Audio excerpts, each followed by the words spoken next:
Bonjour Internet, c'est l'épisode 21 de la bibliothèque digestive. 21 comme l'année de sortie de la dernière création entièrement scénarisée et dessinée par Barry Windsor Smith. Après plus de 15 ans sans nouvelle publication, la dernière étant The Freebooters Collection, sortie en 2005, et qui contenait un dernier chapitre inédit, je ne compte donc pas les différentes rééditions de ses œuvres, Fantagraphics balance un album, que dis-je, un pavé de plus de 350 pages. Autant dire que même à 70 ans, le bonhomme n'a pas perdu la main pour délivrer un récit de souffrance, autant physique que morale, qui aurait pu faire un incroyable roman, mais qui se révèle être une monumentale claque graphique. Je vais donc vous parler de Monstres, sorti en 2021 chez Fantagraphics et en France chez Delcourt. Toujours dans le giron de Fantagraphics, après Ad Astra in Africa, les 2 volumes d'opus et Young Guns and Friends, Barry Windsor Smith sort en 2005 la 2e compilation d'histoires tirée de son magazine annulé Storyteller, The Freebooters Compilation. Tout comme Young Guns and Friends, Barry guérit sa frustration de n'avoir pu donner une conclusion satisfaisante aux histoires de Storyteller en dessinant un ultime chapitre à ses Freebooters, ainsi que plus d'une vingtaine de pages restées inédites depuis l'arrêt de la série. Les 2 compilations, Young Gods and Friends et Freebooters, ont d'ailleurs été éditées en français chez Comics Initiative en août 2023. Allez jeter un œil chez cet éditeur, j'ai moi-même acquis l'intégrale Love and Rocket chez eux, j'en ferai peut-être une vidéo. Abonnez-vous. Le 25 juillet 2008 au Comic Con de San Diego, dans le cadre des Eisner Awards, l'équivalent des Oscars pour les comics, les mangas et la BD en général, il fait son entrée dans le confidentiel mais néanmoins prestigieux Hall of Fame de l'industrie des comics. Ne pouvant être présent pour la cérémonie de remise des prix, il est représenté par son ami et patron de Fantagraphics, Gary Gross. Il lui confie son discours de remerciement, dont je vais vous lire un passage qui décrit à la fois sa passion pour la fabrication des comics et son combat pour une vraie considération du statut d'auteur dans l'industrie des comics. Conan le Barbare, les Freebooters, Weapon X, Archer et Armstrong, et parfois des personnages plus traditionnels comme les X-Men et Daredevil, m'ont permis de m'exprimer d'une manière personnelle, rarement adoptée par les conventions de la grande industrie des comics, où les disciplines et les rigueurs de l'écriture, du crayonnage, de l'ancrage et de la colorisation sont confiés à de nombreuses équipes chargées de livrer des produits au mois, chaque mois. Dans les années 1970, on me demandait constamment quand je ferais à nouveau Conan. Au cours de ces dernières années, je reçois des emails m'implorant de revenir sur Archer and Armstrong. Ma réponse courte est quand les cochons s'envolent vers la lune et rentrent chez eux sains et saufs. Ou quand les poules auront des dents. Mais à ceux qui veulent vraiment savoir, je dis que le contrat standard des grandes entreprises, intitulé trompeusement Work for Hire, est un instrument légal, mais contraire à l'éthique conçue pour violer et piller les jeunes talents de toutes les prérogatives possibles qu'ils posséderaient s'ils avaient eu la chance de travailler pour des éditeurs plus scrupuleux et moralement investis. En 2010, sur son site internet, Barry publie un essai sur le projet de réforme de l'assurance médicale porté par le président des États-Unis de l'époque, Barack Obama. Dans cette lettre ouverte intitulée Barack Obama and Healthcare Reform, Barry Windsor Smith compare le système de soins des US, sa patrie d'adoption, et celui de l'Angleterre, où il est né et a passé les 20 premières années de sa vie. Pour résumer, le système anglais est semblable à celui de la France, avec un remboursement des soins de santé, comme notre sécurité sociale, alors que le système de santé américain, du moins jusqu'à 2010, n'est accessible qu'à ceux qui ont les moyens ou qui ont une bonne assurance maladie. De fait, les soins même coûteux restent accessibles aux plus modestes, en France et en Angleterre, alors qu'aux USA, les assurances médicales sont quasiment obligatoires pour être bien soignées. Il prend part au débat qui oppose alors le camp démocrate, parti du président Obama, et les républicains, en supportant ouvertement le projet de réforme de la santé US. Pour illustrer son propos, il raconte sa propre expérience du système de santé américain, peu après son immigration aux États-Unis en 1971. J'ai émigré aux États-Unis d'Amérique en mars 1971. Comme presque tous les jeunes, les pensées de mort et de maladie étaient les choses les plus éloignées de mon esprit. Néanmoins, après avoir passé mes 21 premières années en Angleterre, où les soins de santé sont fournis à tous gratuitement ou à faible coût, je n'ai pas réfléchi à la nécessité d'une assurance maladie personnelle aux États-Unis. J'ai compris que je devais désormais payer pour des visites chez un médecin ou un dentiste, mais c'était de toute façon courant et abordable. Malgré mon état de santé et ma vigueur apparent, au cours de l'été 1975, je me suis inquiété lorsqu'une bosse est apparue sur le côté gauche de mon cou. Mon médecin m'a prescrit quelque chose et m'a fait revenir chez lui au bout de 2 semaines. La bosse avait grossi et a commencé à faire mal. Il est devenu méfiant et a suggéré que je pourrais avoir un problème avec mon système lymphatique. Il voulait que je fasse une biopsie de ce qu'il appelait maintenant un ganglion.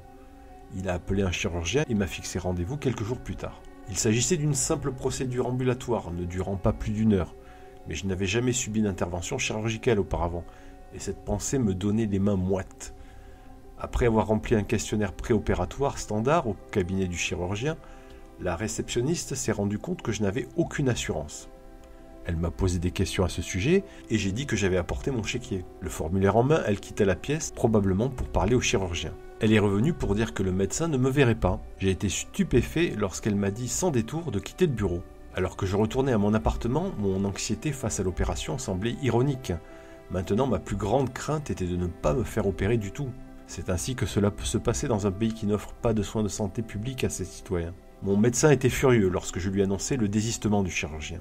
Il pensait que l'hypertrophie des ganglions lymphatiques pouvait signifier une maladie grave et que sans assurance, je ne pourrais probablement pas obtenir de traitement adéquat aux États-Unis. Il était un peu anglophile et savait qu'en Angleterre, je pouvais, si nécessaire, bénéficier de soins médicaux gratuits grâce au NHS. « Rentre chez toi », dit-il. De retour en Angleterre, fin octobre 1975, j'ai été orienté par le docteur Earlham vers l'hôpital de Londres à Whitechapel. Quelques jours plus tard, j'ai rencontré un chirurgien consultant, le docteur Hopstone, qui a recommandé l'ablation et la biopsie du ganglion. Cela a été réalisé sans délai et, en 1 semaine, on m'a diagnostiqué un lymphome malin. Cancer. Ensuite, j'ai été confié aux soins du docteur Valentine, qui m'a soigné pendant 26 jours avec de la radiothérapie de tout le corps, puis un suivi long et ardu avec des tests, des médicaments, des stéroïdes et des transfusions sanguines.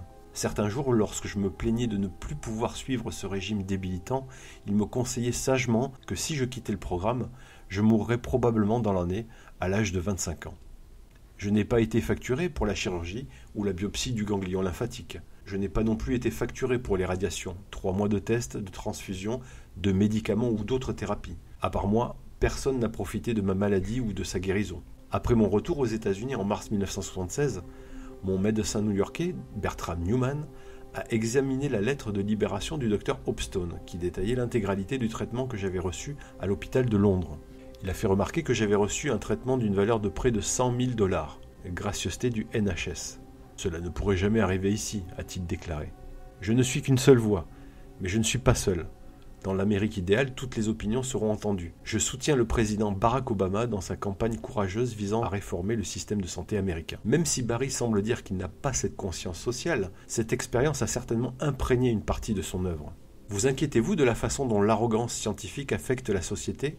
Non, je ne suis pas si socialement conscient. Le fait est que j'écrivais Monsters au cours de la même période où je créais Weapon X. Il arrive souvent que des idées ou des images d'un projet migrent vers un autre. Le professeur et Oscar Friedrich ont par exemple eu la main gauche coupée. Miss Heinz et Janet Bailey sont toutes deux des femmes fortes, mais par ailleurs assiégées, qui ne veulent que le meilleur mais sont durement traitées. Pourtant, la souffrance physique, un corps médical américain plus occupé par le financement des soins que par le soin lui-même, tout cela éclaire d'un jour nouveau une œuvre comme Weapon X, qui parle de scientifiques américains qui font subir des tortures physiques à des êtres humains dans un but utilitaire, militaire ou commercial. Ce thème va être le cœur de son récit Monsters. On peut noter que depuis 2005, Barry Windsor Smith n'a plus rien sorti de nouveau. En 2019, il fête ses 70 ans et ses 50 ans de carrière. Et même s'il reste une légende des comics, une si longue période d'invisibilité peut laisser penser que le bonhomme a pris une retraite bien méritée. Mais comme il l'a déjà fait par le passé, il débarque de nulle part avec un projet d'un bouquin de 250 pages dont il dévoile quelques cases au site cbr.com. Oui, j'ai dit 250 pages car dans cette news de 2019, qui annonçait la sortie de Monsters pour 2020, le bouquin était déjà plutôt conséquent. Mais 2020 fut l'année du bon gros virus et du bon gros confinement. Je ne sais pas si c'est la cause du retard dans la sortie du livre, mais il est finalement publié en 2021 chez Fantagraphics, gonflé d'une centaine de pages supplémentaires. L'année suivante, en 2022, il finit par rafler plusieurs récompenses, dont 3 Eisner Awards, meilleur album dessiné, meilleur artiste-auteur et meilleur lettrage, ainsi que le prix Comics de la critique ACBD 2022, décerné par l'Association des critiques de bande dessinée en France. Mais de quoi sont faits ces monstres ? Comme tous les grands récits, l'histoire de Monstres est à la fois simple, mais aussi riche et complexe. Le personnage central du récit s'appelle Bobby Bailey. Nous allons suivre sa vie de souffrance, d'abord battu et atrocement défiguré par un père traumatisé par ses combats pendant la Deuxième Guerre mondiale. Il va perdre toute sa famille dans une scène d'une incroyable violence. Et Bobby n'a même pas 10 ans. Plusieurs années plus tard, il se présente au bureau de recrutement de l'armée et tente de s'engager, mais ayant perdu un œil sous les coups de son père, il est jugé inapte. Cependant, le recruteur, le sergent McFarland, prend pitié de lui et le dirige vers un autre service de recrutement, celui du projet Prométhée. Malheureusement pour Bobby Bailey, c'est le début d'une seconde descente aux enfers, aux mains des scientifiques et des militaires qui vont briser son corps et son esprit pour le transformer en une créature à mi-chemin entre Hulk et le monstre de Frankenstein.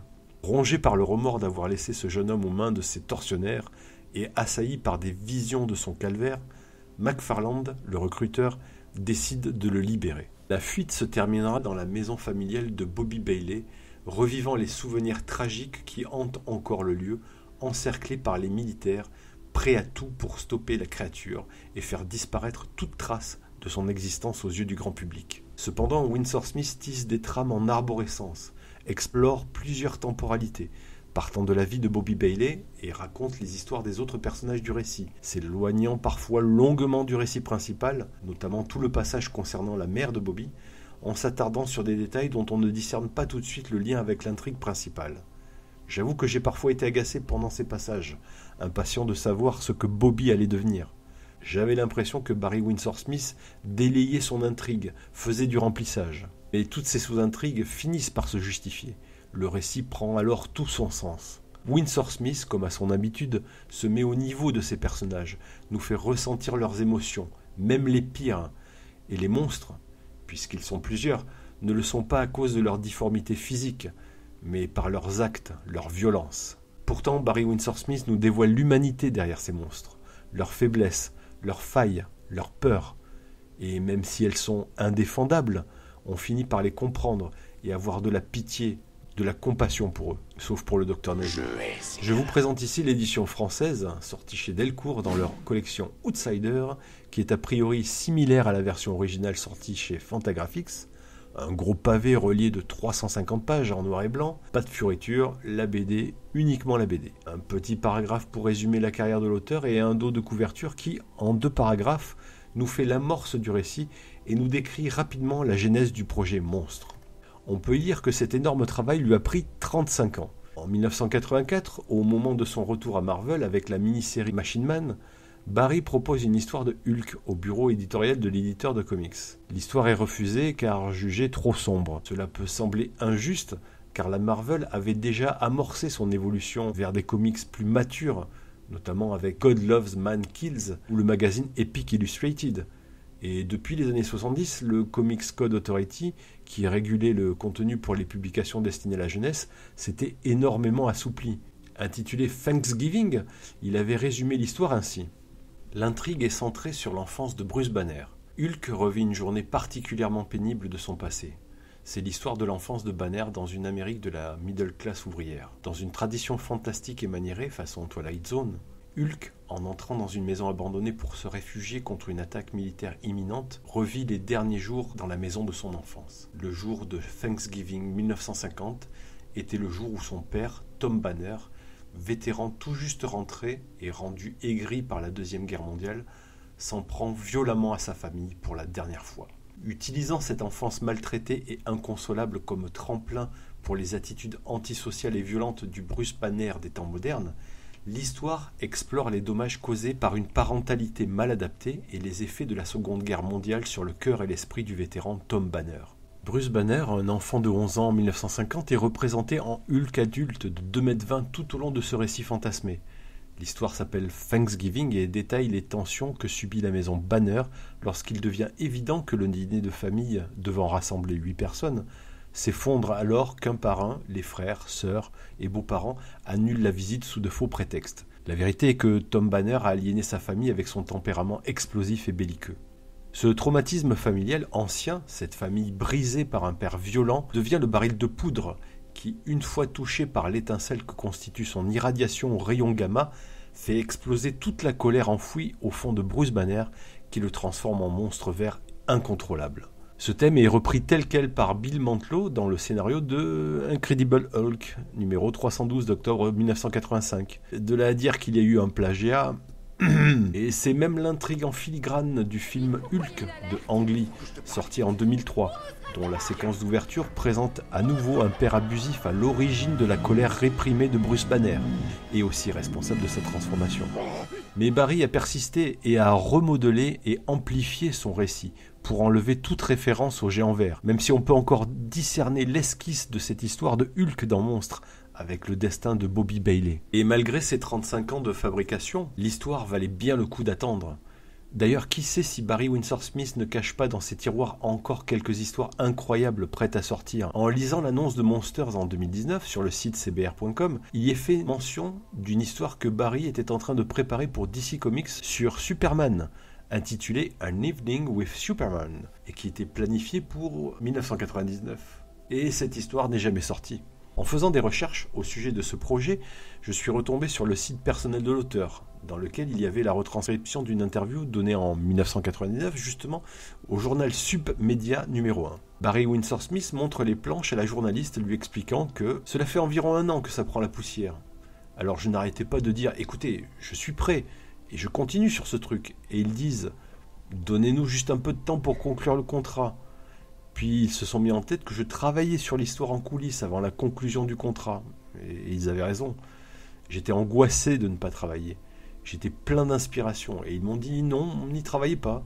7 mois plus tard, il y a un contrat. 7 mois.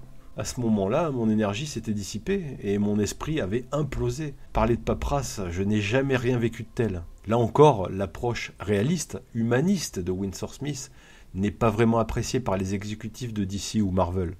Surtout lorsqu'il s'agit de super-héros qui sont devenus au fil du temps des marques, des produits quasiment industriels, reproductibles en masse.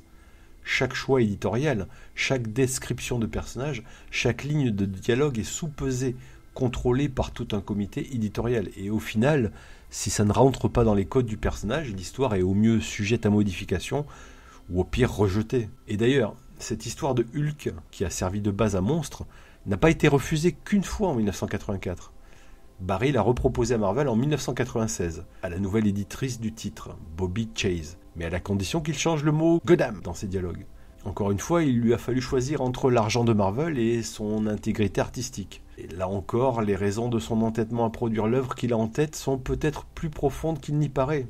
Donc d'une manière ou d'une autre, je voulais donner un peu de gravité à Hulk, un personnage typique de Kirby pour lequel mon jeune frère, un enfant atteint de trisomie, avait une affection particulière. Je m'étais toujours demandé pourquoi mon frère était si attiré par Hulk, plus que par Thor ou la Chose par exemple. Qu'est-ce qui l'attirait autant dans Hulk ? J'ai créé l'histoire d'origine de Hulk en pensant à mon jeune frère. À l'origine, j'avais pris la décision de lui dédier la bande dessinée Marvel prévue, ainsi qu'à Stan Lee et Jack Kirby, sur la 2e ligne de dédicace. Malheureusement, mon frère est décédé depuis, et il ne verra jamais le livre. Jack aussi est parti. Cela a commencé comme une histoire de 22 pages et Marvel n'a pas voulu la publier. Pour faire court, pour mettre autant de travail dans un projet aussi immense, j'aurais aimé qu'il ait eu un début un peu plus pur. On peut comprendre que Barry Windsor Smith soit un peu amer envers les gros éditeurs de comics, pour qui il a donné beaucoup et qui l'ont si peu encouragé à créer de nouvelles choses pour eux. Il a cependant réussi à creuser son propre sillon, malgré les difficultés rencontrées pour trouver son lectorat dans des œuvres plus personnelles. Et Monstre est là pour prouver que son statut de légende des comics n'est pas usurpé.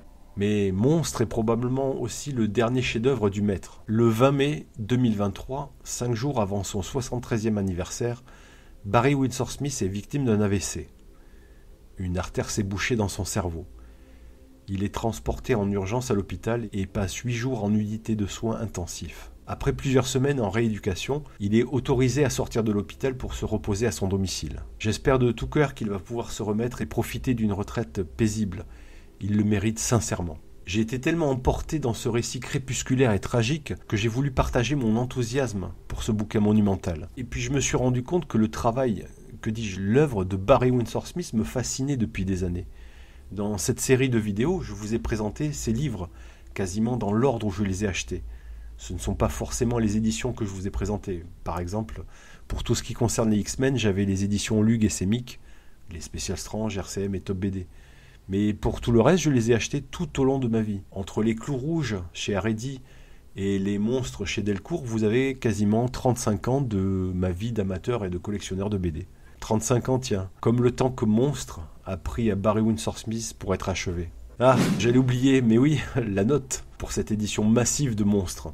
Allez, 10 sur 10, chef-d'œuvre absolu. J'ai déjà tout dit. Merci encore à tous ceux qui s'abonnent et qui commentent et qui likent mes vidéos, ça me touche vraiment. Je fais ces vidéos avec passion, elles me tiennent vraiment à cœur et j'espère que ça vous a plu. Je reviens bientôt avec une nouvelle vidéo sur un tout autre sujet. J'ai plein d'idées en tête pour réaliser des rétrospectives sur des auteurs ou des séries que j'apprécie énormément et qui sont dans ma bibliothèque. C'est plus facile pour vous présenter les livres si je les ai sous la main. À bientôt, ciao Internet et joyeux Noël à tous.